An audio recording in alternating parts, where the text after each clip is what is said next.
IU fans, there are a couple of ways to look at Indiana's loss to Cincinnati on Saturday, right? The first way to look at it is how in the heck does this team not show up for the first half and go down 38-10?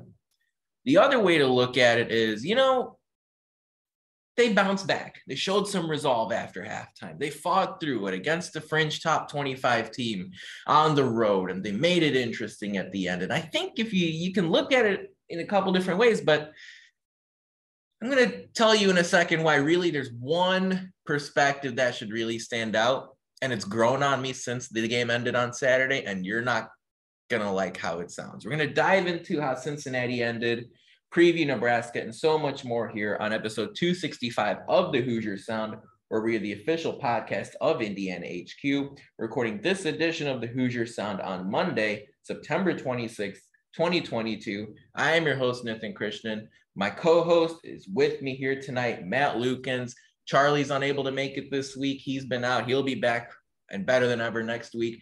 Matt, look, I'm staring at the Cincinnati game, all right, and just pardon me for a moment here because it's like it's been growing on me since Saturday because I wasn't sure. I wasn't sure when that game ended. I was like, Indiana kind of fought, and then it hit me.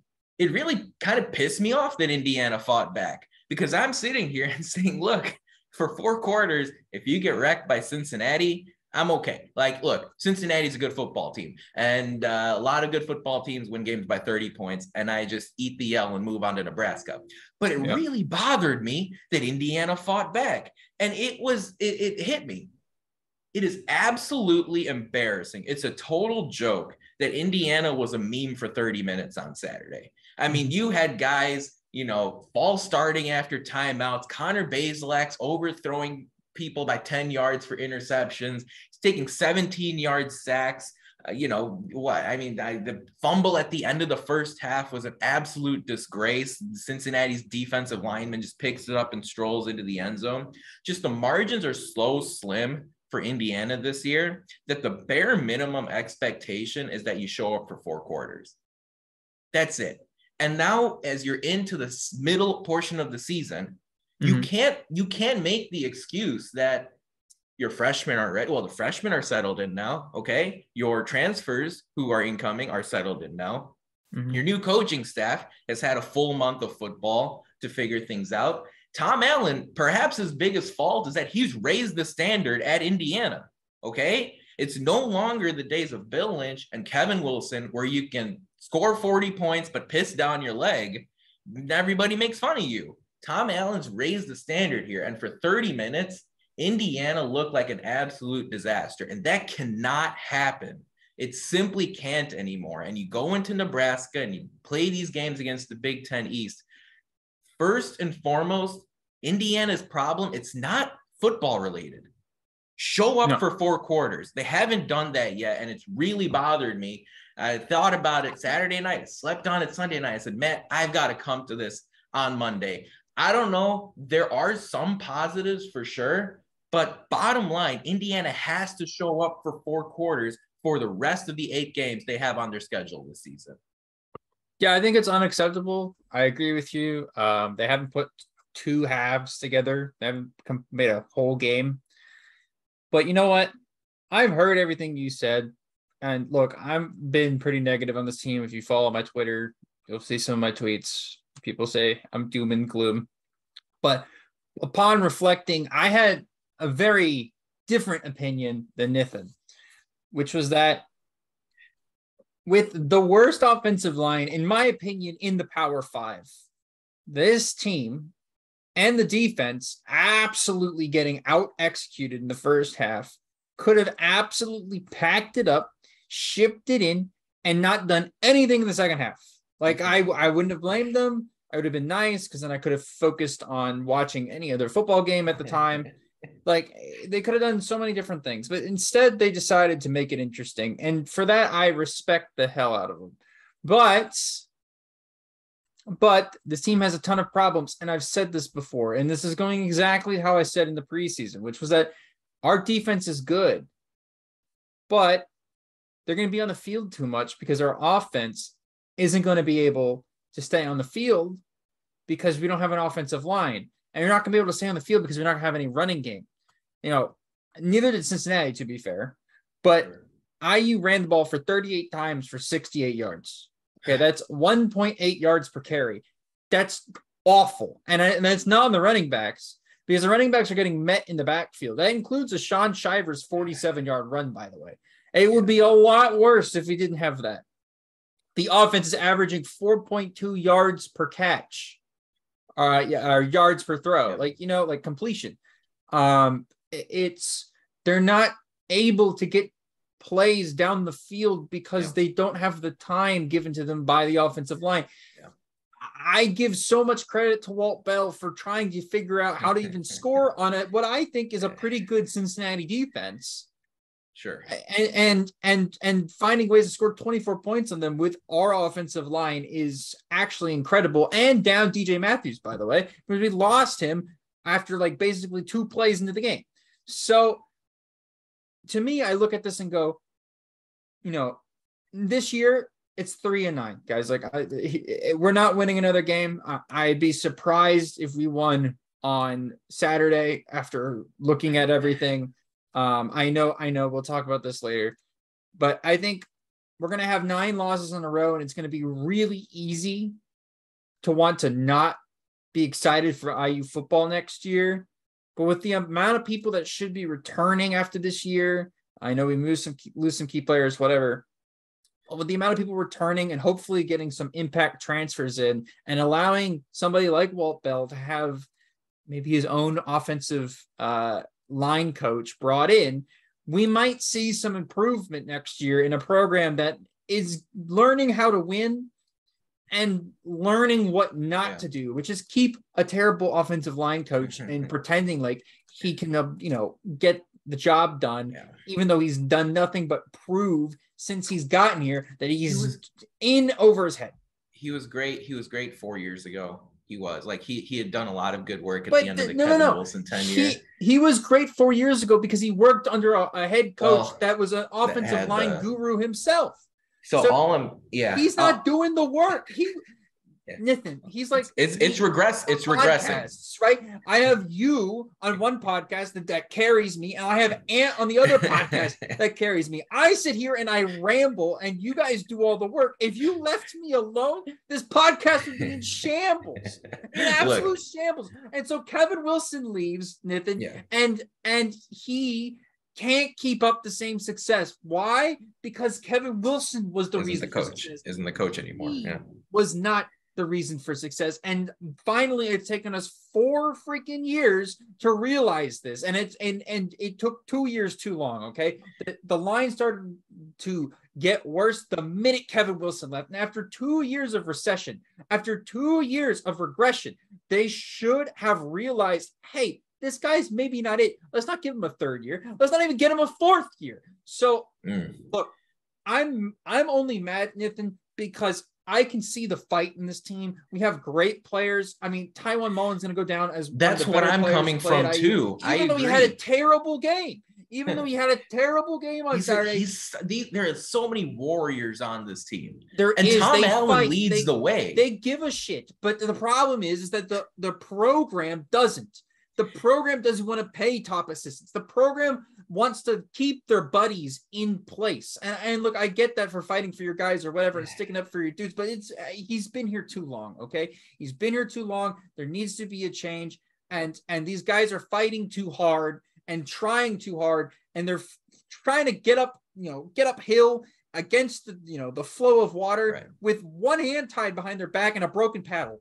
And after all this, Indiana does have an impressive conference win over Illinois, right? Illinois, I've made this point late last week. I said, look, for all we know, guys, Illinois could go undefeated in the Big Ten West. I mean, they really could. It would be surprising. It wouldn't be shocking if Illinois ran the table in that division. Right. And Indiana's got to win over Western Kentucky. That's going to look better and better as the year goes on. True. And this team whooped Cincinnati in the second half on the road. Cincinnati had 71 total yards. after halftime and went 7 for 19 through the air and ran for like 1.3 yards a carry. And Luke Fickell did not take the foot off the gas.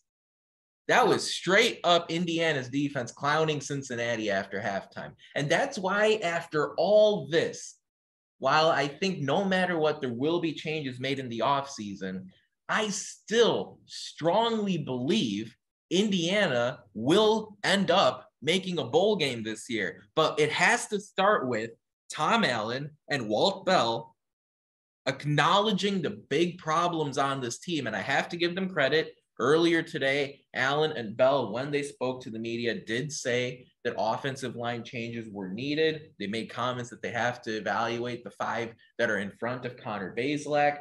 If you ask me, I think some changes up front could be Zach Carpenter replacing Caleb Murphy, assuming Carpenter's healthy. And I think one that a lot of folks want to see Indiana experiment with on Saturday is Josh Sales at right tackle over Parker Hanna. If you're going to make changes, folks, the time is now, because after Nebraska, the road gets tougher. But really, Matt, when I look at this team, I look across the Power 5 and I see a lot of teams that are either worse than Indiana or checked out a lot more than Indiana. I mean, I watched Virginia Tech. They looked horrible in a standalone game. I saw Boston College. They looked totally uninspired. I saw Northwestern lose to Miami, Ohio.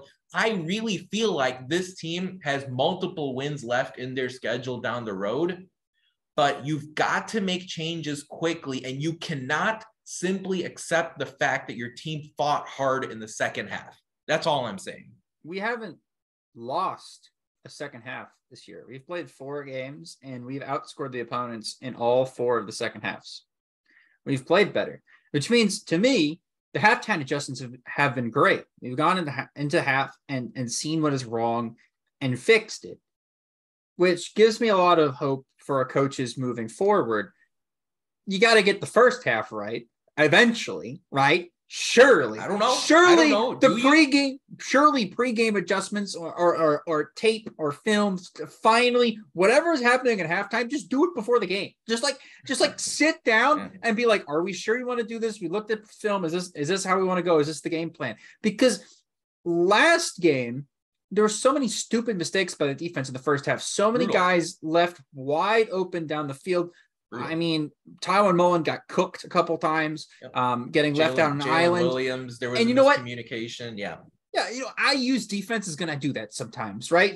You have good corners, but even good corners, like the best in the NFL, get cooked all the time, right? True. And you get 1-on-1, you put your corners out on an island like IU's defense does. It's going to happen, okay? And he didn't have his best game. That's fine. But this game is not on Tywone Mullen, right? This game is on the offense's inability score in first half to keep the ball or to even take care of the ball, right? Like 2 interceptions from Connor Bazelak. One of them is not his fault. The other one was, not a great throw, but whatever. And then the fumble, but that's not even his fault either, because he's literally was just a team. It was a team-wide breakdown, right? It was -1 for everyone, frankly. The O-line, quarterback, everything. I want to give props to one unit for their play all day, and that's the front 4 and the linebackers. Outstanding. They held a Cincinnati rushing attack, which is, they're not very well known for the rushing attack, but they're very balanced in the way that they do offense this year, to 40 yards total rushing. At home, okay? On the road, we held a Cincinnati team to 40 yards rushing. They had 350 yards passing, including a couple long passes, and that's fine. Majority in the first half, right? In the second half, we also were getting sacks, which is something that is really promising, because I think Cincinnati has a decent offensive line as well. So going into next game, which is Nebraska, and they have a also very subpar offensive line, I would like the defense to bring that energy, bring the momentum into next game. By the way, McCullough, he didn't do a ton this game, but when he was in, he was fun to watch. He almost had an extremely athletic sack at one point in the third quarter. I remember watching this.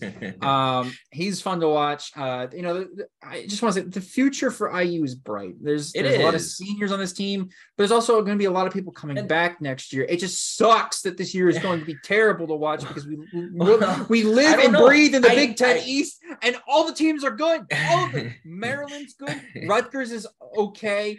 Like Penn State, Michigan, Ohio State are good. But I also think Indiana's good. But you just have to figure out a way to get this team to wake up and show up from the start. And one guy that's so hard, Nathan, when your offensive line lets 3 people through single play. This is where you may see some personnel changes. That's one critical adjustment that needs to be made. We'll see what kind of effect that makes going forward. You are facing a weaker overall defensive line with Nebraska. And again, if that's a chance for you to tweak things, well, you got to do it this week before Michigan comes up in a couple. I will say one guy that does show up from the start and in the middle and in the end that deserves a lot of recognition. In fact, 2 guys, and they both have the same first name, Cam Camper and Cam Jones. I mean, these 2 guys continue to carry the torch for this team on both sides of the football. Very different journeys, right? As far as their time to Indiana is concerned. Jones has been here for a number of years, was there in 2019, there in 2020, fought through the tough times last season, and he's here and he's leading the way on defense for Indiana. Cam Camper, meanwhile, incoming transfer, JUCO product. Was he going to start? How good was he going to be? He has been absolutely outstanding through 4 games for Indiana. Clearly the wide receiver one. The good news, Tom Allen did mention that DJ Matthews' injury was not a long-term thing. He's going to be day-to-day. Look, having Cam Camper and then also having that change of pace with DJ Matthews will be the critical component for Indiana's offense the rest of the way. I think as the season goes on, the more Connor Bazelak needs to feed Cam Camper. I don't think there's really a limit to how much you need to go to him. If defenses are really, really shading their coverage towards Camper, then you can start exploring your different options. That's where you hope maybe AJ Barner has a strong second half, or you see somewhere out of Donovan McCulley as he makes that transition from QB to receiver. But I just want to point out, Matt, Cam Camper and Cam Jones have been absolutely exceptional. Camper is someone that I think is playing his way into all Big Ten recognition and potentially even NFL draft consideration here when he does make that decision to move on. The NFL draft thing, I'm not sure about yet. I think he's looked good, but it's for me, right? No offense, it's 4 games, right? Like I gotta see. I can see the signs, but I gotta see more. Yeah. Like there's got to be more before I start talking about that. I gotta see him against top Big Ten level corners. Like how's he going to play against Michigan? How's he going to play against Ohio State? Let's see that. And can he take the roof off the place at Lincoln on Saturday? Right? Can he put up a $180, 200? I mean, look, unlimited ceiling, if you ask me. Yeah, and I don't mean to harp on the same point, but I'm excited for next year more than I am this year because Camper comes back, right? Bazelak comes back, and that connection can only get stronger as the year goes on. Shivers was looking better as the game went on. They figured something out in the run game. Late on in the game, they're able to get him out in space. This team is a work in progress, and it's a first-year offensive coordinator. He doesn't have his offensive line or an offensive line coach that knows what he's doing. And Tom Allen is slowly working himself back into being a defensive coordinator again, and not just letting a future head coach in waiting call the plays. So I am excited to kind of see what happens with this team as it goes on. I'm not excited for the results because, to be honest, I think they look grim, Nathan. But Saturdays, it's got to start, right? That's where it starts. Yep. We'll get to Indiana's matchup against Nebraska coming up here from Memorial Stadium in Lincoln in just a few moments. But first, it's time for Who Won the Week this past week in IU sports. And I have to say, folks, on Saturday, I saw a tweet come through from Amanda Pavelka, who pointed out that on her Instagram page, Indiana women's basketball freshman forward Yarden Garzon, who hails from Israel, had a very interesting caption as the media days had wrapped up for men's and women's basketball over the course of the last few days. Garzen, who can be found on Instagram at Yarden, YARDEN underscore Garzen, GARZON, posted on Instagram that she traveled 6,236 miles just to say F asterisk, asterisk, asterisk, Purdue. And look, you can agree or disagree with their sentiments all you want, but that kind of attitude seems to be the type of player that Terry Morin has recruited in her times as a very successful head coach at Indiana University. Will Garzen get that much playing time as far as her true freshman year is concerned? I'm not sure, but she deserves a follow on Instagram. And you like to see even the younger players coming into the Indiana women's basketball program having that kind of attitude, having that type of chip on your shoulder, whether it has to do with Purdue or any of the opponents on Indiana's schedule. And this year, IU once again playing one heck of a schedule in both the non-conference and in the Big Ten slate. Folks, if you'd like to subscribe to our podcast for free, all you have to do is search for The Hoosier Sound wherever you listen to podcasts. Stay up to date with all of our information by following us on Twitter at Indiana HQ and at The Hoosier Sound. If you enjoy our show, leave us a review, tell a friend, share our links. Your support really helps us grow this podcast and reach more passionate IU fans such as yourself. And that's the theme of this podcast, Matt. Look, the reason we are raising our voices today is because Tom Allen has raised the standard and he has gotten fans to believe into this program, and they've looked so much more disciplined and professional than they did under the previous people that led the program here. I've talked about Bill Lynch. I've talked about Kevin Wilson.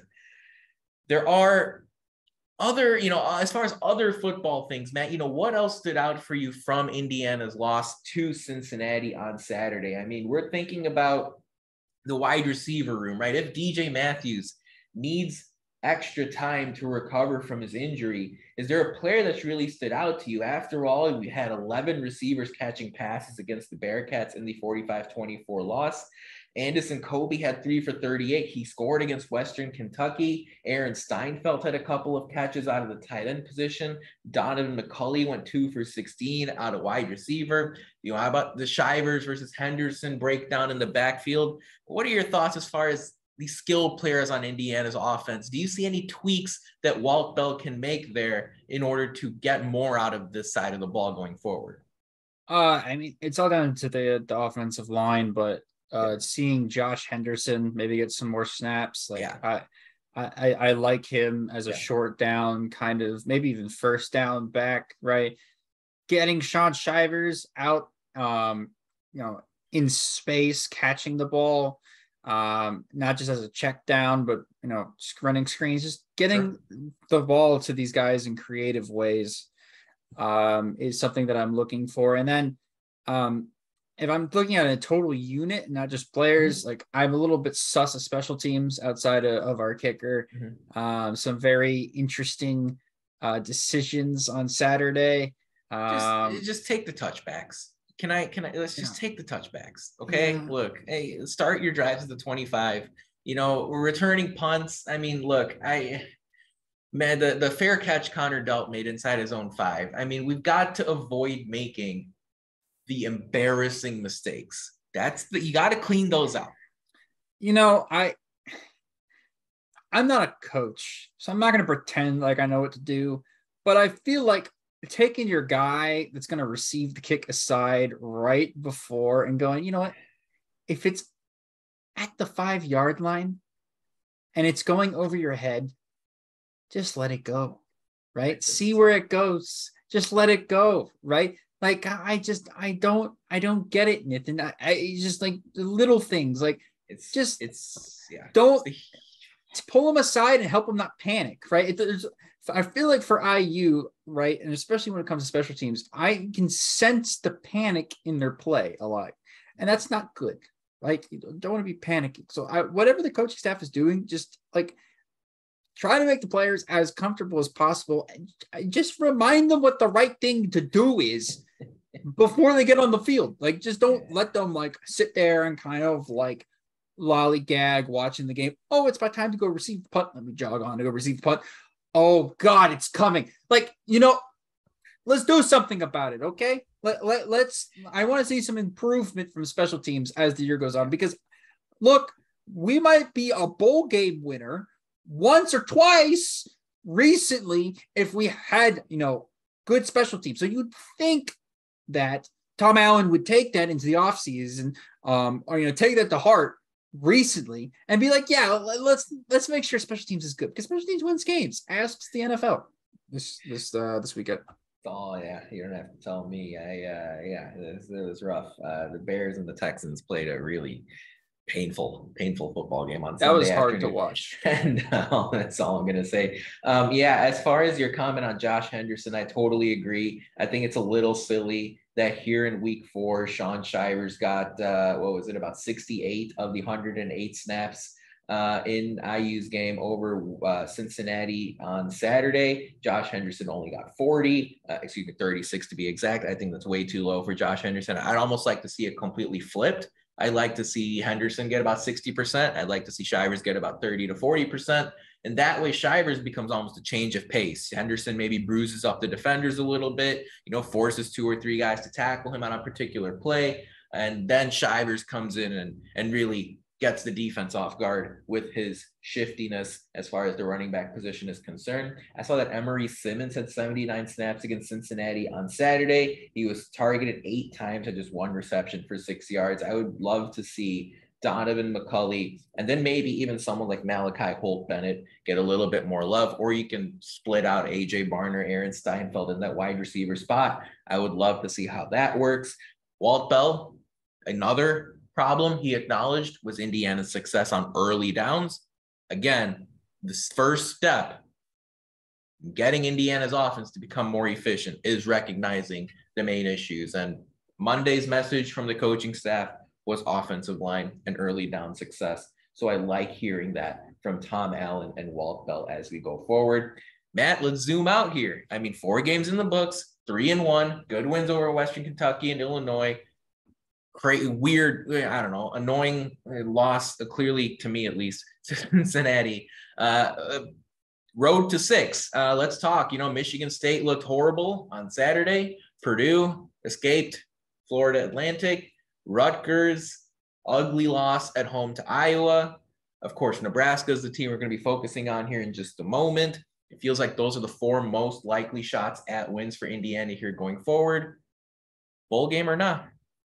No, I don't think we get a win the rest of the year. Yeah. And I'm sitting here trying to be positive on this podcast. I don't see it. The team's one weakness, so they have a couple weaknesses, but the main weakness is actually, I think, just too hard to overcome, right? For a program like Indiana, where you're smaller than most teams, you're, out talented, right? You're at a talent disadvantage.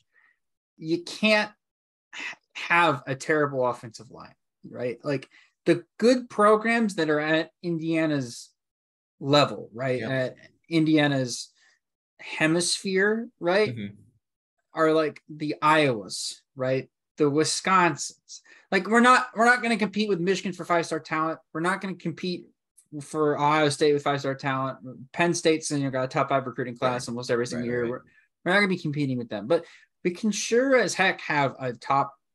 Well, I think Purdue, Kentucky, and Louisville are good comparisons in this area, right? Well, what I'm saying is, why can't Indiana become Iowa, right? Where you have this offensive line, good offensive line every year.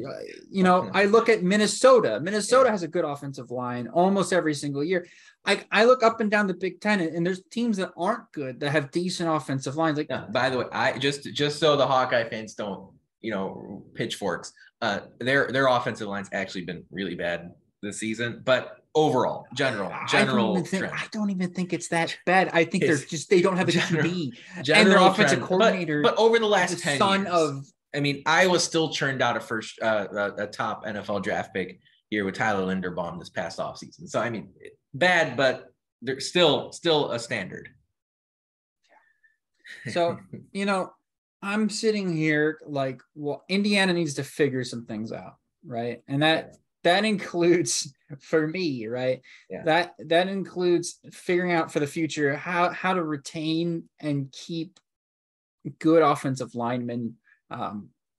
Figure out the recruiting, change the offensive line coach, and work out a system that works for Walt Bell and make him comfortable, and try to make it so that he has the best shot at being the best offensive coordinator he can be, because he doesn't really have a choice or a chance right now at being or living up to that potential, right? Because you're handed an offense that is just fundamentally broken. Yeah, and I don't really agree with everything Walt Bell does, but to this point, he's exceeded my expectations as a play caller, as an offensive coordinator. I think that's something you can build on going forward.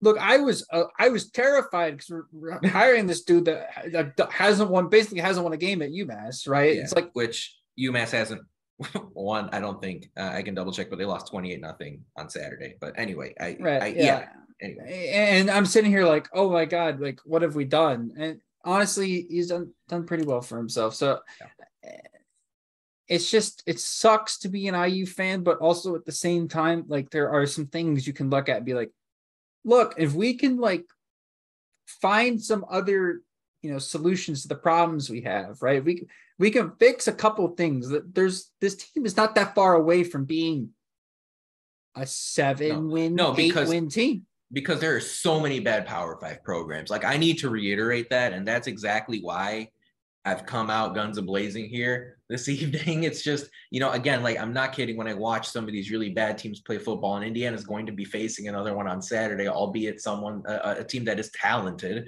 Some of these teams that are neither talented nor motivated look like absolute jokes. I mean, you see already Georgia Tech's fired their coach. You saw a lot of the teams I mentioned earlier, as far as Virginia Tech, Boston College, Northwestern, Colorado. I mean, it's hard to watch some of these teams play football competently, and Indiana's not that bad. So, you do make these tweaks. I did use mention a couple of teams earlier as a standard, right? The Kentucky's, the Purdue's, their offensive line this season about middle of the pack in the FBS. Northwestern and Illinois, nearly elite offensive lines for both of those programs. And again, you're not talking about 5-star first-round NFL draft pick recruits that are coming in. They developed them. Peter Skoronski, the Northwestern left tackle, almost certainly will be announced early in the 2023 NFL draft. Indiana can absolutely get back to that level. But as far as I think about bowl eligibility, it does come back to the fact that I think there are 4 more games on the schedule that Indiana has a legitimate chance of winning. And I look at Nebraska, and I look at Maryland, I look at Rutgers, in fact, 5, I see Michigan State, and I'm saying, look, maybe not so much Maryland, but the other 4, you're going to be in it. And the one thing I can say about this team is if they do keep improving as the game goes on, and then you've got Connor Bazelak, and you've got Cam Camper, and you've got Charlie Campbell, I'm going to take Indiana in those toss-up games, assuming it gets to a point where it's a toss-up and you don't shoot yourself in the foot 50 times in the first half. So I'm going to say yes. I'm going to say yes that this team, as far as my thoughts after 4 football games, I'm saying yes. And I'm looking at Indiana's wins over Western Kentucky and Illinois, and I'm saying you didn't play great. Even taking the offensive line out of it, you didn't play great. He still came out with wins, and I'm looking forward to seeing Indiana grab that 4th win on Saturday at Nebraska. We're going to preview that game in just a moment. We did have a podcast poll heading your way over on the Hoosier Sound over on Twitter. That's where you can find it, and you can follow us. Our podcast poll is simply bowl game or not for IU football this season, and 56.3% of you so far say yes to a bowl game. Of course, it's the Indiana Hoosier fan base out here. We understand the 56.3% of you say yes. I did like Kay Neville's comment to our poll earlier today. They said, look, we only need 3 wins. And if we can't squeeze out 3 wins, we don't deserve to be in a bowl game. I think that's a pretty straightforward perspective, right? Indiana's not going to be missing a bowl game because they're unlucky. They're going to be missing a bowl game because they flat out didn't deserve to make one. We'll see how that plays out here over the course of the next few weeks. Matt, Saturday night, big game for Indiana. They head to Memorial Stadium in Lincoln, Nebraska to take on the Nebraska Cornhuskers. Right now, as of Monday night, Nebraska is a 5.5-point favorite with the over-under at 61.5, which means the odds makers have it something like a 33-28 Nebraska final. Nebraska is 1-3 on the season. They fired their coach after losing to Georgia Southern. Scott Frost no longer the head man there.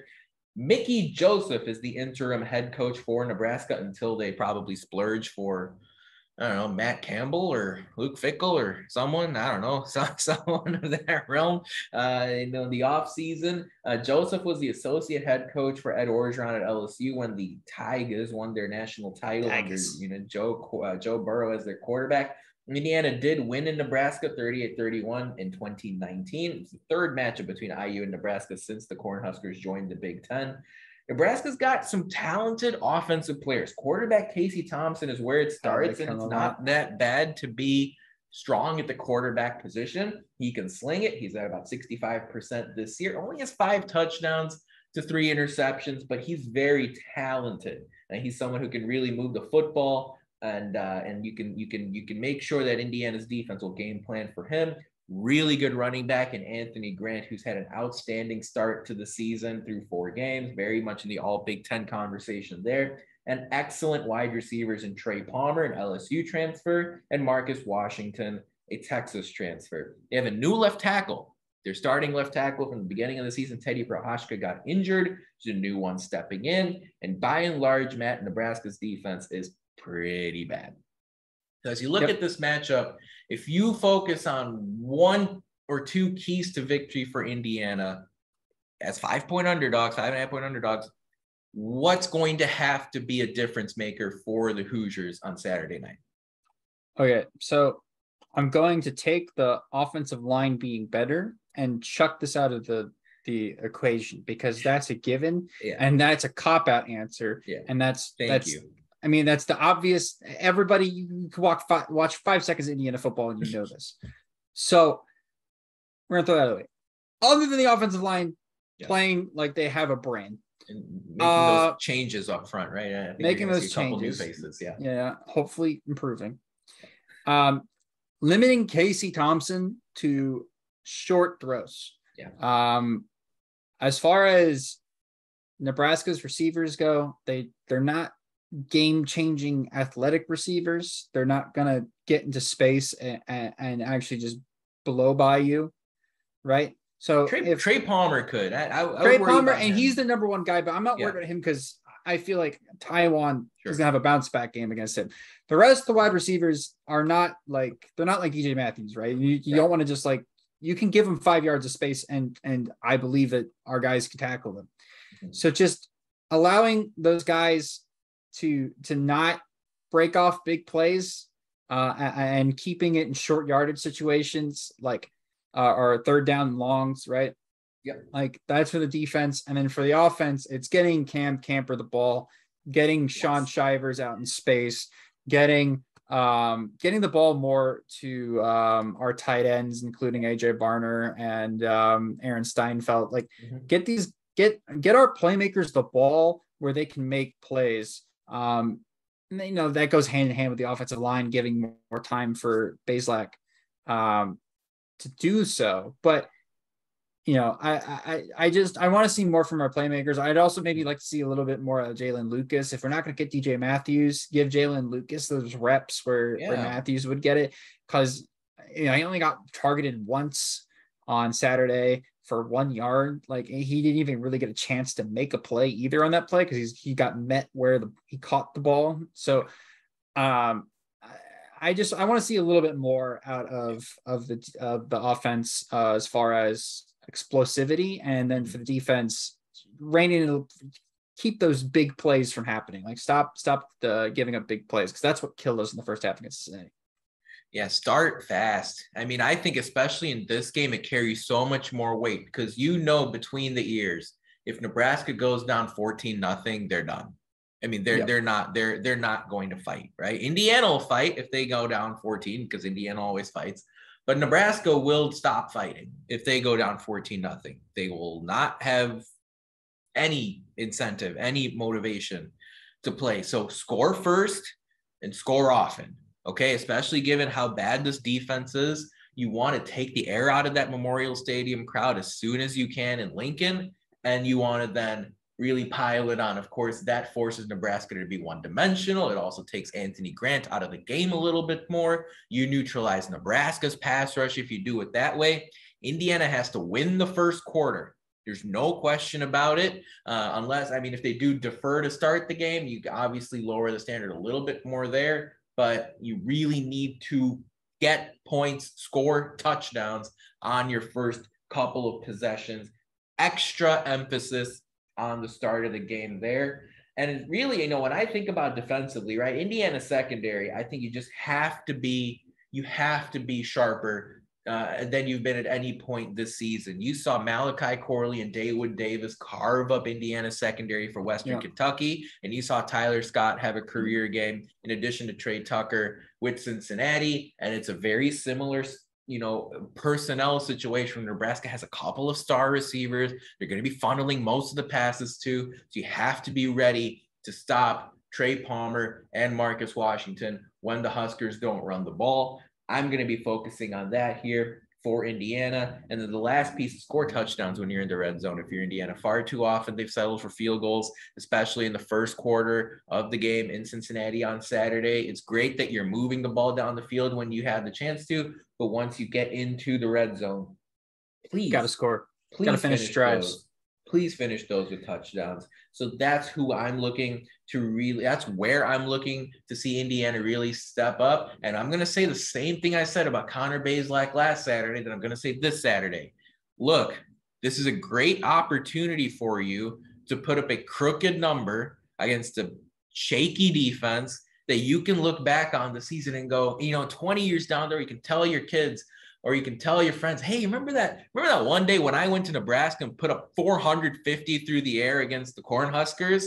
Look, This is the kind of game where Indiana's offense can put up a hilariously large number. And I know your comments about the offensive line meant they are taken seriously. Look, if you look at the PFF grades, Josh Sales had a much better game against Cincinnati on Saturday than Parker Handed did. If you can close off the right tackle position and you can see Sales really string it out over the course of an entire game, well, that's a significant improvement to Indiana up front. So we'll see if they can make that happen. Overall, though, you saw Oklahoma put up 49 on Nebraska. You saw Georgia Southern put up 45 against Nebraska. You saw Northwestern, which may be worse than Georgia Southern. They put up 31 against Nebraska on a neutral site. So Indiana has no excuse to put up less than 30. Matt, are there any other Hoosiers in particular you're looking to see have a really good game in Lincoln on Saturday night before we make our prediction? Tywan Mullen needs to have a bounce back game. He got cooked a couple times last game against Cincinnati by Tyler Scott. Just made him, it was actually kind of embarrassing. I know somebody was talking about like on Twitter, like this is our all preseason All-American. He didn't play like it on Saturday for the first half at least. So I'd like to see him and come out guns a-blazing, maybe to pick this game. Make Casey Thompson's life a living hell. That would be great. But Nathan, I with all this said, right, and we're talking about Indiana carving up the defense or whatever. Yes. I think honestly, this is where reality checks them, right? And I think Casey Thompson's too talented of a player. And I hear you about Nebraska giving up and not wanting to play football. I think our offensive line, even with changes, is still not good enough to give Bazelak enough time to score and get this team, a rhythm on offense. And I just see Nebraska finally getting over that hump and getting a second Big Ten win, right? Which I don't think is deserved. And I see IU getting this reality check, which is that you're not going to win Big Ten games. And that Illinois game was a bit of a fluke to me because I'm looking at it now, right? And that Illinois team is so good. That Illinois team deserved to win that game 2 times over. Okay. They did. They absolutely did. They moved the ball on us. They had more possession than us. They should have scored. They basically shot themselves in the foot by not taking opportunities correctly. And plus, I feel like they made some mistakes on I don't know. special teams If you and ask defense. me, Indiana took the top off with the DJ Matthews bomb. Indiana executed to a T. Illinois didn't give Indiana that last drive. Indiana took it to win the game at the end there. Indiana punched the ball out for a turnover. Indiana made a strong 4th down stop at the goal line. I don't think those are situations where Illinois gave Indiana the game. Those feel like spots where Indiana showed what they're capable of. Now it's a question of stringing it out for 60 minutes. I mean, Indiana played well, but I don't think that Illinois executed to the full potential that they've shown so far this year. Like, they're a better team than what they played week 1. We got them at the perfect time. And I think we're getting Nebraska now at a time in which, some people might be like, oh, this is the lowest they've been. Like, we should be like excited to play them. Like, I don't know. They got nothing else left to lose. And they're playing an Indiana team that's 3-1 coming in thinking that they can knock them off at home. Like, I just feel like this is like one of those games where we're going to look back and go, what were we thinking this team could win? So I really don't see IU winning this game. Neither do the computers, to be honest. They are underdogs. Indiana is an underdog. You have to take that in consideration. We'll get to our predictions here in just a moment. But first, it's time for our social media shout out. Lots to digest here all across the interwebs over the last few days. How about Kyle Schwarber banging 2 home runs for the Phillies over the weekend? Lots of Hoosiers making an impact in the NFL. You saw Nick Westbrook-Akina get on the box score for the Titans there in their win over the Raiders. A few catches there for Indiana's former receiver. It was also Indiana Basketball Media Day, as we talked about the women's side earlier. Men's basketball media took place over the last few days. There were some interesting comments. Noticeable of which were Mike Woodson saying that he simply came here to Indiana to win Big Ten titles and a national championship. All right, coach. That wasn't the only Big Ten. What else did you like hearing?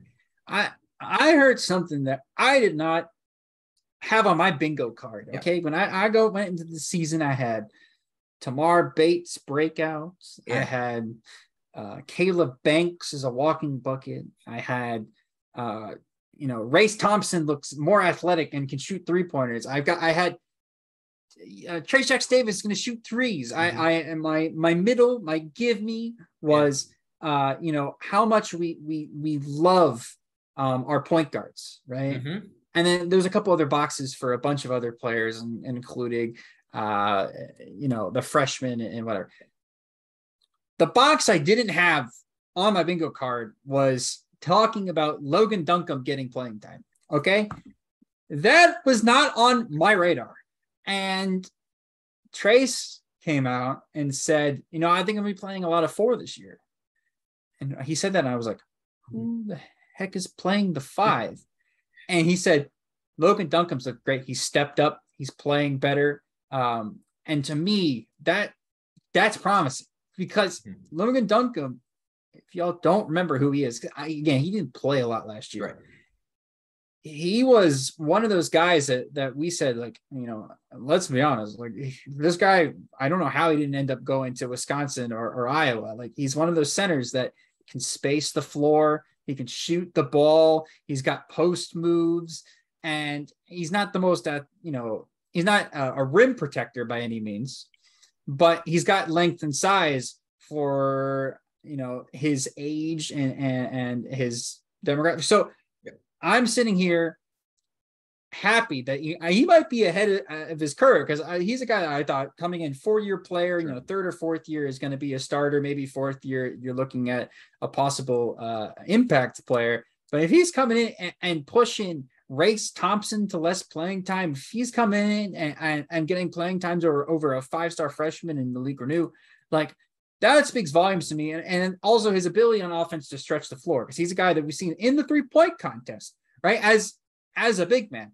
Yep. So I like what I've seen or heard about Logan Duncombe. I'd like to see a little bit more of it at Hoosier Hysteria. He looks bigger. We always talk about the guys, weight training in the off season, but I'm dead serious. He looks like a bigger dude. If you saw the team photos that came out from Media Day. So I'm excited to see what we get out of him as the year goes on for basketball. Yeah, I mean, remember, Indiana did lose Michael Durr to the transfer portal. and there are minutes available there. We'll see how Indiana makes up those minutes going into the season. Of course, with Rob Finney and Christian Lander out the door as well, are there more minutes spread out to bigger players? Does Indiana try to outmuscle teams here over the course of the season, or simply just dunk them, just deserve it based on just the work he's put in? So that'll be interesting to see play out. A lot of other fun nuggets here over the course of the last few days from an IU basketball standpoint. How about Hoosier Hysteria coming up in about a week and a half here, the same day as the Michigan game, which will tip off at noon on Fox. You can go to Hoosier Hysteria right after that's over with. And then you have Andy Katz, the famed college basketball reporter, giving Indiana a number 7 spot in his current Power 36, tops in the Big Ten. And look, UNC was number 1 in his rankings. Kansas was 5th, Arizona 31st, Xavier 33rd, a few other Big Ten teams peppered in there. But look, Andy Katz pretty optimistic about Indiana's outlook, at least as far as September 26th is concerned. Hold me, Nathan. I'm scared. All this preseason hype is just leading to utter and complete disappointment if they don't pull through. But I know, I believe in Mike Woodson. I believe in the staff, and I believe in our star players, and Trace, Race, and Xavier to actually pull out and live up to the expectations. So. What for what do you mean, Matt? For a first 4 team, you don't think this is too much? It's too much optimism for a team that is a lot. It's a lot of optimism. Got by Wyoming and they got crushed by St. Mary's in the round of 64. It's so much optimism. But hey, if we go on the road, win at Xavier, if we can win one of the UNC Arizona games, we'll see. I'm a believer. Count me in as a believer if that happens. That's how it goes. Yeah, lots of fun stuff to look forward to. I screwed up the date on Hoosier Hysteria, by the way. That's on Friday, October 7th, and the Indiana-Michigan game comes at noon. That's homecoming on the 8th. Yes, correct. So you got that weekend booked if you're an IU fan.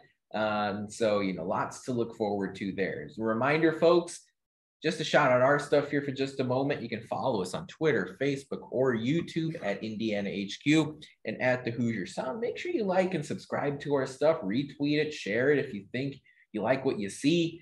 Tell a friend, stranger, classmate, doesn't really matter.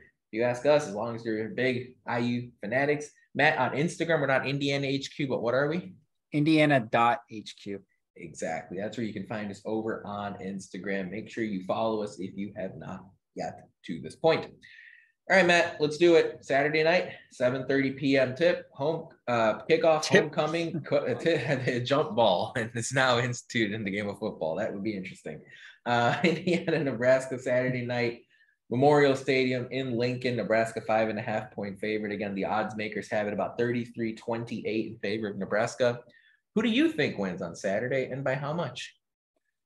Nebraska. I think I've alluded to that a couple times on this podcast. So I'm going to keep going with it. I have Nebraska winning this game by the spread. I think 35-30 or maybe 35-28. Yeah. I don't think IU's got the firepower or the offensive line to kind of keep up with a Nebraska team that I think is going to come in with a chip on their shoulder. So I think Indiana's going to have a chip on their shoulder. I think Indiana's the team that's going to be more motivated. I think Indiana's the team that's going to be making some important personnel switches coming up here over the next few days. And I think Indiana's not only going to beat Nebraska, but I think Indiana's going to score first and get out to a lead and win by multiple scores against Nebraska, further ruining the Cornhuskers' already disastrous season over in the pathetic Big Ten West division. I think Indiana wins this game by a final 37-23. I think the Hoosiers play fast and they play better. I think they're bought in. I am still buying in on how committed the players are to this staff. And again, Indiana could very well lose this game, but I'm anticipating Zach Carpenter potentially being back. I'm anticipating Josh Sales potentially starting at right tackle.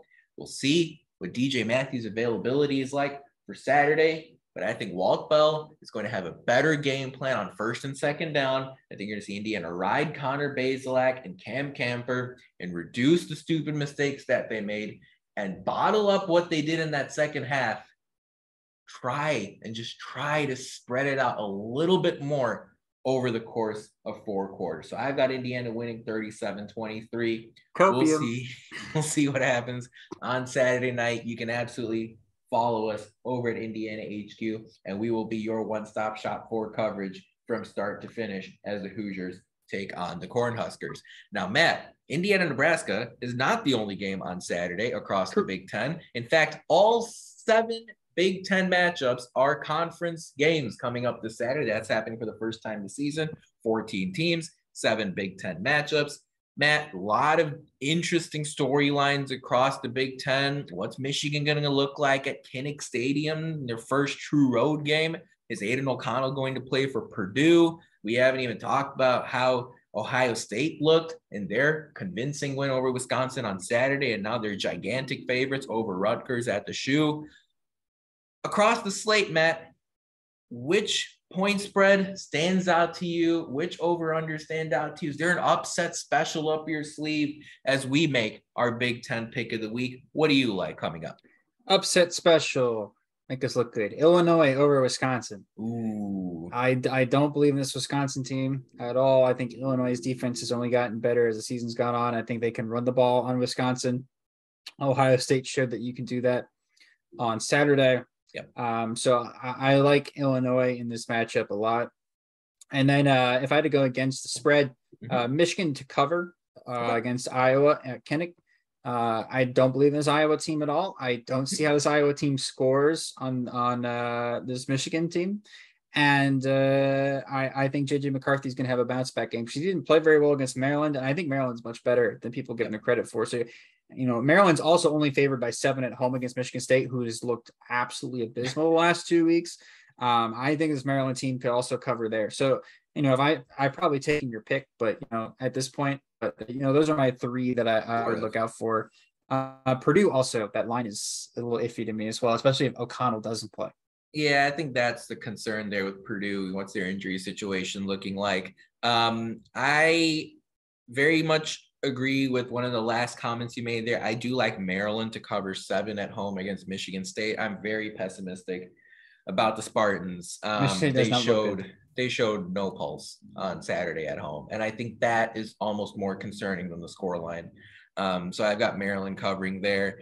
I told you guys, I think Indiana wins straight up as underdogs on Saturday. So that's what I'm feeling there. Otherwise, I just don't know.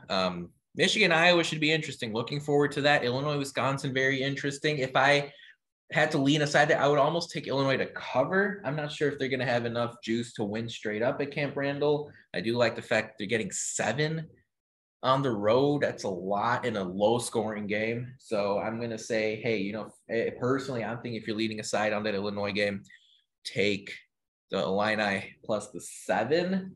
But again, as I mentioned before, it would not shock me if Illinois won this game and ended up running the table in the Big Ten West. I really do like what I'm seeing out of Brett Bielema's crew. Revenge game there. All right, Matt, as we wind down here on this Monday night, any final thoughts?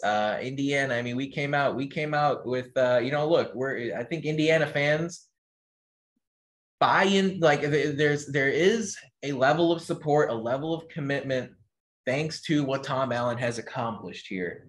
And as much as you can tip your cap to Indiana for fighting in the second half, the first half was abysmal. As we wrap up here on Monday, do you have any closing thoughts as it relates to Indiana football, men's basketball, or any other random stuff happening on our planet? I'm excited for basketball. And as far as football goes, I'm a Floridian. We're hunkering down right now. We're getting ready for a hurricane to pull up on through here in the next couple of days. And if I'm an IU fan, I'd go get some provisional supplies for the rest of the year for the next 9 games, because it never hurts to be prepared for a possible disaster. And we have 9 games ahead of us that I feel like are going to be very tough on us IU football watchers. So just, it's good to be prepared and think about things ahead of time before they happen, like, a 9-game losing streak. So IU fans, it's going to be tough, but, we hang in together, and as we go through this tough time, watching a terrible offensive line, let's try to find the small things in life to be happy about. Look, Indiana, this is what I have for you. Look, prove Matt wrong. I want Indiana to go out and not just beat Nebraska, but never wrong. Take their will and shove it underneath the turf at Memorial Stadium in Lincoln. I mean, just take it out of them, punch them into the ground, show all the haters exactly what you're capable of doing, because this Indiana team, I still strongly think is capable of doing good things this season. They just cannot make the embarrassing mistakes that they made in the first half at Cincinnati. Nathan, I'm never wrong unless I'm talking about Martinez quarterbacks at Nebraska. Okay, that's the only time I'm ever wrong. And that's confusing Adrian and Taylor Martinez. Okay, go ahead, and the fact that they're not related makes me even more mad. You want me to plug it? Yeah. Okay. Yeah. So if you've listened this far into the podcast and you don't know by now, I'm on a new podcast with our boy Ant Wright. We're covering the Big Ten. It's called Big Ten Coast to Coast. We don't have a set time where we go live, but if you want to follow me on Twitter or follow Ant Wright on Twitter or follow the actual podcast on Twitter, I'd appreciate you guys looking out for it. So that's Big Ten Coast to Coast. We also cover the USC and UCLA teams as a joke, because we gotta shout out the other Big Ten teams. But so that's my plug. So here you go. Yeah, they make it happen. Yeah, and you also learn the difference between Taylor and Adrian Martinez. But that about wraps it up for our 265th show of the Hoosier Sound. Thank you so much for joining us. We really appreciate your support. To hear more fantastic episodes like the one you heard today, be sure to follow us at Indiana HQ to make sure you don't miss any in the future. You can also go to our website, indianahq.com, to find it all in one place. But as always, thank you for listening, Hoosier Nation, and we will see you next time. Peace and love. Go Hoosiers.